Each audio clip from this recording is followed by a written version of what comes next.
सुप्रभात। हिंदी की कक्षा में आप सभी का स्वागत है। आज पाठ को शुरू करने से पहले मैं आपसे कुछ पूछना चाहती हूँ। गुलाब में कितने कांटे होते हैं, लेकिन फिर भी वो हमें खुशबू देता है। कमल कीचड़ में खिलता है, लेकिन हमारे जीवन में सुंदरता बिखेरता है। हिमालय पर्वत की चोटी कितनी ऊंचाई पर है, लेकिन फिर भी वो हमारी प्रकृति का, हमारे भारत का गौरव है। तो आप सबने सोचा कि गुलाब, कमल और हिमालय कितनी मुसीबतों को झेलते हैं, तब जाकर ये सुंदरता गर्व का प्रतीक बनते हैं। क्यों? क्योंकि प्रकृति का नियम है कि जो भी संसार में आया है उसे मुसीबतों का सामना करते हुए ही सफलता को प्राप्त करना होगा। जल जो कि शीतलता देता है, और हमारा शरीर भी जल से ही बना है, उसकी कहानी भी बहुत ही दुख भरी है। वो भी अनेक मुसीबतों का सामना करते ही आगे बढ़ती है। तो आइए आज हम पानी की कहानी के बारे में विस्तार पूर्वक अध्ययन करेंगे। मैं आगे बढ़ा ही था कि बेर की झाड़ी पर से मोती सी एक बूंद मेरे हाथ पर आ पड़ी। मेरे आश्चर्य का ठिकाना ना रहा जब मैंने देखा कि ओस की बूंद मेरी कलाई पर से सरक कर हथेली पर आ गई। मेरी दृष्टि पड़ते ही वह ठहर गई। थोड़ी देर में मुझे सितारों के तारों की सी झनकार सुनाई देने लगी। मैंने सोचा कोई बजा रहा होगा। चारों ओर देखा, कोई नहीं था। फिर अनुभव हुआ कि यह स्वर मेरी हथेली से निकल रहा है। ध्यान से देखा तो मालूम हुआ कि बूंद के दो कण हो गए हैं और वे दोनों हिल हिल कर ये स्वर उत्पन्न कर रहे हैं। तो मुझे देखते ही वह बोली, मैं ओस हूँ। मुझे पानी और जल भी कहते हैं। मैं बेर की झाड़ी पर से आई हूँ। आयो, मैं तुम्हें अपनी कहानी सुनाऊं, अपना जीवन दर्शन कराऊं। वह पेड़ जो तुम देखते हो ना, वह ऊपर ही इतना बड़ा नहीं है, पृथ्वी में भी लगभग इतना ही बड़ा है। उसकी बड़ी जड़ें, छोटी जड़ें और जड़ों के रोए हैं। वे रोए बड़े निर्दयी होते हैं। मुझ जैसे असंख्य जल कणों को वे बलपूर्वक पृथ्वी में खींच लेते हैं। कुछ को तो पेड़ एकदम खा जाते हैं और अधिकांश का सब कुछ छीनकर उन्हें बाहर निकाल देते हैं। अब मैं अपनी कहानी तुम्हें आगे सुनाती हूँ।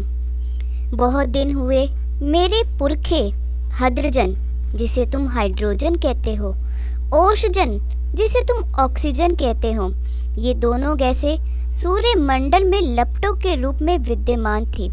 सूर्यमंडल अपने निश्चित मार्ग पर चक्कर काट रहा था। वे दिन थे जब हमारे ब्रह्मांड में उथल पुथल हो रही थी। अनेक ग्रह और उपग्रह बन रहे थे। एक दिन की बात है, दूर एक प्रचंड प्रकाश पिंड दिखाई पड़ा। उसकी आंखें चौंधियाने लगी। यह पिंड बड़ी तेजी से सूर्य की ओर बढ़ रहा था। जो जो पास आता जाता उसका आकार बढ़ता जाता। यह सूर्य से लाखों गुना बड़ा था।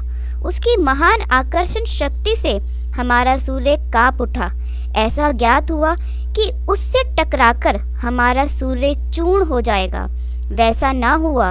वह सूर्य से सहस्त्रों मील दूर ही घूम चला, परंतु उसकी भीषण आकर्षण शक्ति के कारण सूर्य का एक भाग टूटकर उसके पीछे चला। सूर्य से टूटा हुआ भाग इतना भारी खिंचाव संभाल ना सका और टुकड़ों में टूट गया। उन्हीं में से एक टुकड़ा हमारी पृथ्वी है। प्रारंभ में यह एक आग का गोला थी, लेकिन धीरे धीरे यह ग्रह ठंडा होता चला गया और अरबों वर्ष पहले हाइड्रोजन और ओषजन के रासायनिक क्रिया के कारण मैं उत्पन्न हुई और मैंने अपना प्रत्यक्ष अस्तित्व गवा दिया। इस रासायनिक प्रक्रिया के बाद में एक बर्फ के रूप में थी। कई वर्षों तक मैं ऐसे ही रही, फिर पिघलकर समुद्र में चली गई। समुद्र का नजारा ही अलग था। वह अन्य जीवों से भरा था। वहाँ भांति भांति की मछली और अन्य जीव दिखे। समुद्र के अंदर सूर्य का प्रकाश कुछ ही भीतर तक पहुंच पाता था। समुद्र के भीतर एक अद्भुत मछली थी जो वहाँ प्रकाश फैला रही थी। वहाँ सब विचित्र था। छोटे, ठिगने, मोटे पत्तों वाले पेड़ बहुतायत में उगे हुए थे। यह सब देखने में मुझे कई वर्ष लगे। मेरे ऊपर पानी की कोई 3 मील मोटी परत थी, अतः ऊपर लौटना संभव न था।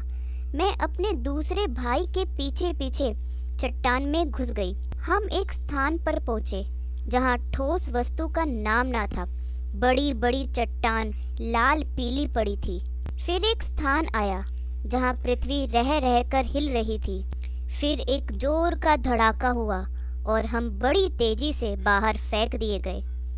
हम आकाश में ऊंचे उड़ चले। हमें पता है कि पृथ्वी फट गई है और उसमें से धुआं, रेत, पिघली धातुएं और लपटें निकल रही हैं। भाप कणों के कारण हम भारी हो गए और एक दिन बूंद बन कूद पड़े। मुझे समतल भूमि देखने की इच्छा थी, इसलिए मैं छोटी धारा में मिल गई। वहां से मुझे एक मोटे नल में खींच लिया गया और मैं कई दिनों तक नल घूमती रही। फिर वह एक स्थान पर पहुंची जहां नल टूटा हुआ था। मैं तुरंत उसमें से निकल भागी और धरती में समा गई और अंदर ही अंदर पेड़ के पास पहुंच गई।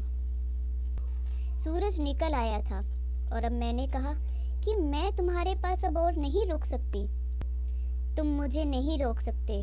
और देखते ही देखते मैं ओस आंखों से ओझल हो गई।